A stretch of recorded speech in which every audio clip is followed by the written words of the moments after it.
open up for questions with Austin Ward from Letterman Row. Austin? Hey, Justin, when you saw Trey taking off on that touchdown and you decided to run down and throw that block, take me through your thought process and why you thought he needed a little help there. It kind of just came naturally. I usually do it in practice to get conditioning in. So, I mean, it kind of just kicked in naturally, to be honest. And then I started running and I just didn't stop. So, yeah. Were you worried that it might have been close to a block in the back, or did you when you looked at it on film? I'm just glad they didn't call it. If they would have called it, I would have been mad. But I mean, if they didn't call it, then it wasn't a block in the back. My eyes. Yeah, thanks. Next up, Dave Biddle with 24/7 Sports. Dave?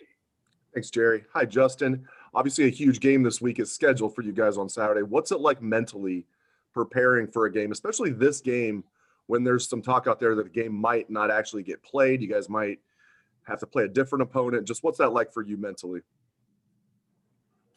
I mean, we're preparing for the team up north. I'm not preparing for anybody else.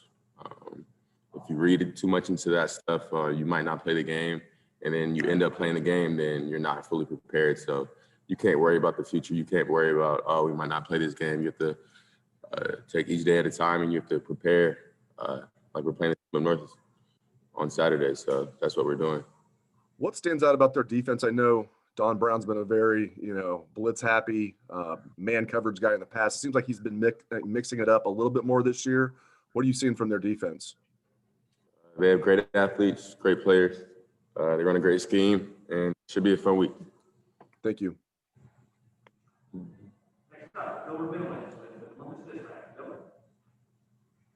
Yeah. Hi, Justin. Michigan's obviously had a tough year. When you watch them, do you see a team that's playing the way that their record indicates, or do you see a much better team? Do I see a team that? I mean, what are your impressions of Michigan? I mean, obviously they've had a miserable year by their standards. I mean, what do you? I'm not gonna, you feel me, judge their team by their record. I don't really look at teams' records. You feel me? I'm gonna go out there and play to the best of my ability each game. So whether they're 10-0 or however many games you played, or 0-10, it doesn't matter. We're gonna go out there and play the same. So we don't really look at that. We just focus on us and not our opponent. And in terms of all the other stuff, I mean, does that even matter? The playoffs, the Big Ten championship, I mean, to get a sixth game, is it just about beating those guys? I mean, if there's one thing that we've learned this whole year, we don't know if we're gonna get a playoff. We could have an outbreak on the team next week, tomorrow. So we're focused on today. So we're not worried about the playoffs. We're not worried about all of that. We're worried about Tuesday practice, Bloody Tuesday, going out there and having a great practice and getting better. That's all we're worried about. Thanks, Justin. Next up, Stephen Means with Cleveland.com. Stephen?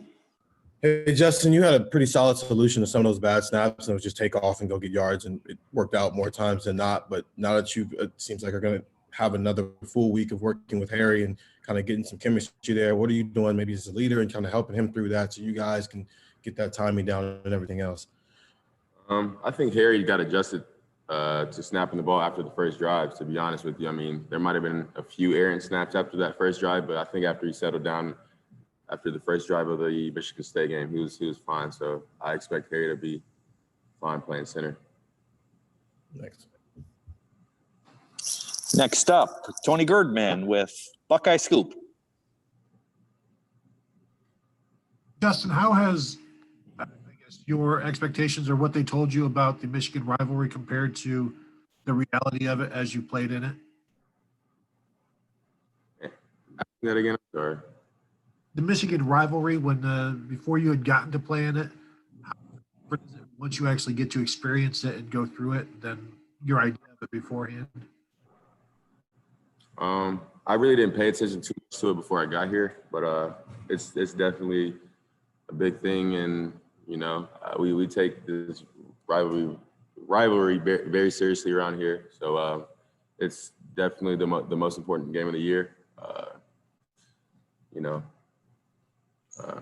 I mean, we all know that. We all know how serious this rivalry is. I don't have to, hype it up more than it is. But I mean, yeah, we just have to go out there and execute and win the game.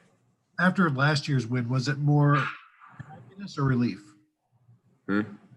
When you beat Michigan last year, is it more more happiness for you? It's not a relief. I think it's more of a standard that we beat the team up north. It's not really a relief that we're hoping to, but we expect to beat them every year. So it wasn't really a sigh of relief. It was just an expectation at the end of the day. Thanks. Next up, Clay Hall, WSYX Channel 6. Clay? Hey, Justin. It has been a crazy year, stop, start, et cetera, et cetera.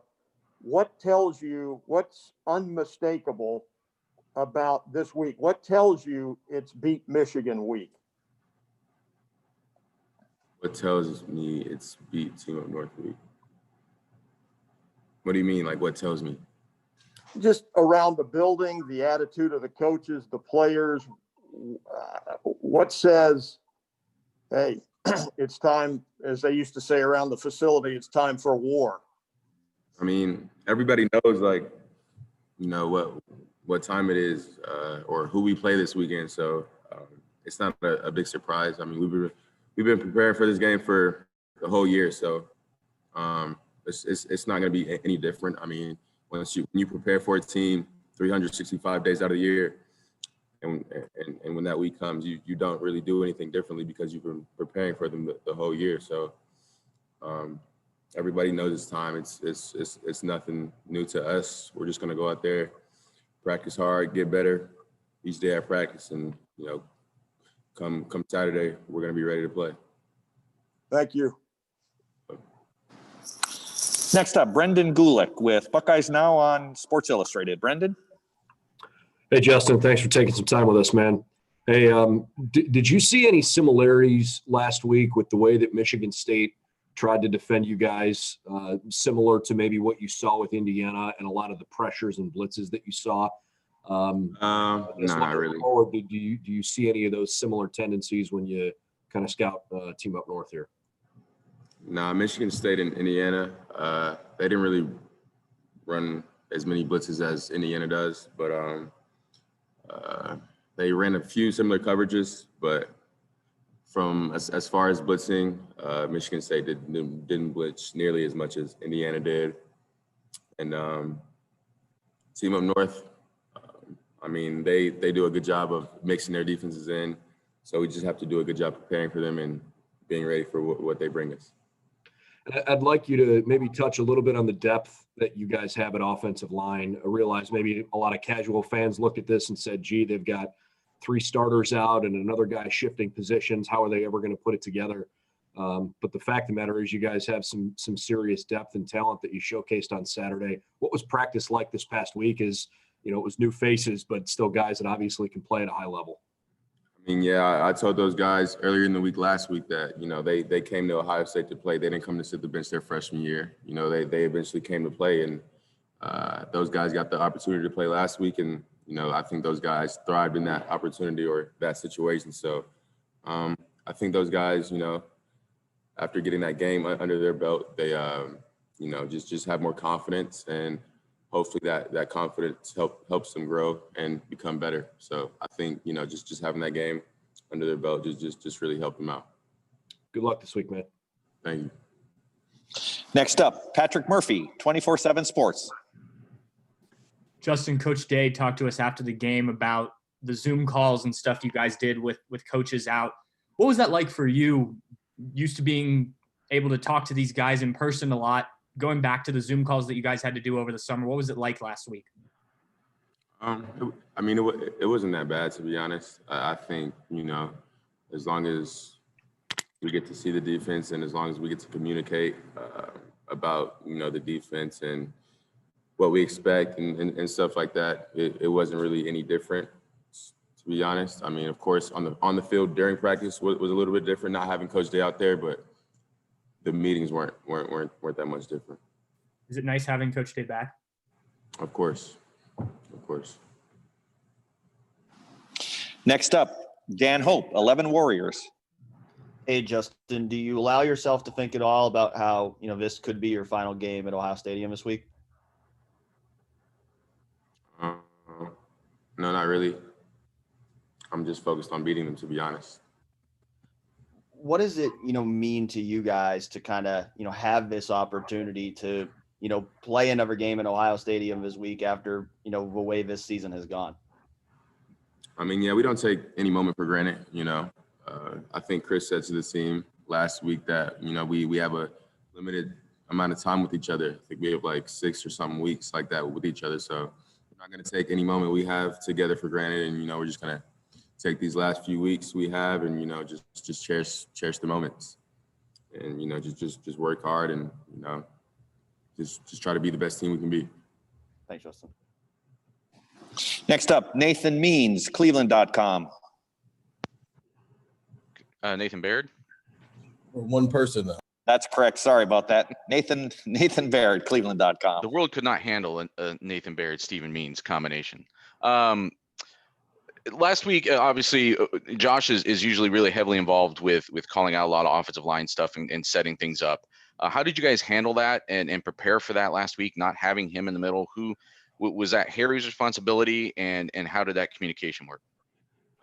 Yeah, so it's usually the center's responsibility, and I just double check with them, on if he ID'd the correct guy. But as you guys can see, Harry's a smart guy. I mean, I think we dropped a video early in the year of him talking about time or something like that. And after the first 20 seconds, I was lost, so I just turned it off. But y'all know Harry's a smart guy, and there's really nothing he can't really handle. So I think Harry was prepared going into last week, and I think he'll be prepared going into this week also.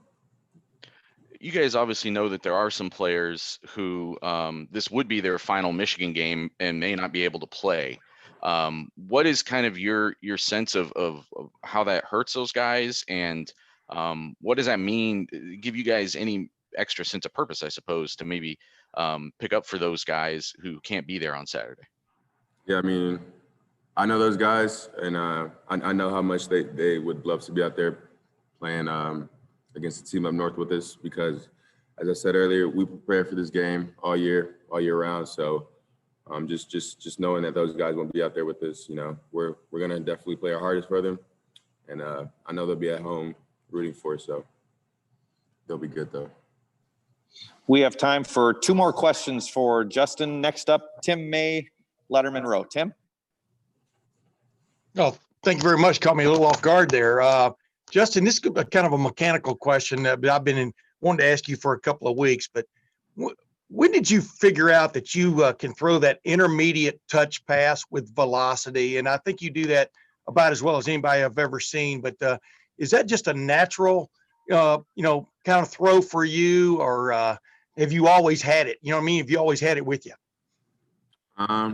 No, I just think it comes with reps. I wouldn't say it just comes naturally. If you practice the throw, and we practice it a lot, I think, we just get used to it. So just like they always say, practice makes perfect, and, we practice it a lot. So when the game time comes around, it's just like practice. And one of the quickie, neither Garrett Wilson nor Chris Olave are on the Biletnikoff, I think, semifinalist list. Is that an oversight, do you think, by the Biletnikoff Award voters? Is that an oversight? I mean, yeah, meaning should they be on there? I think they should be on there. But we try to not focus on individual awards.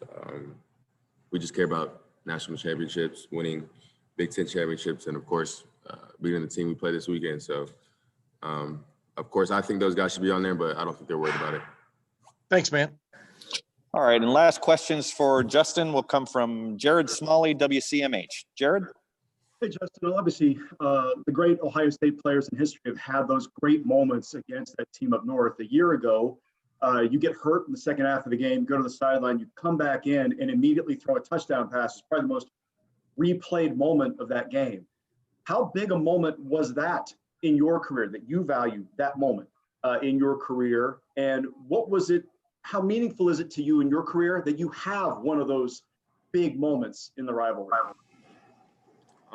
I didn't realize how big it was until like after the game, but you know, as far as I look at it, I just look at it as making plays. You know, no matter what game it is, of course, it's going to be bigger when we play the team up north. But yeah, it's not really a big thing to me.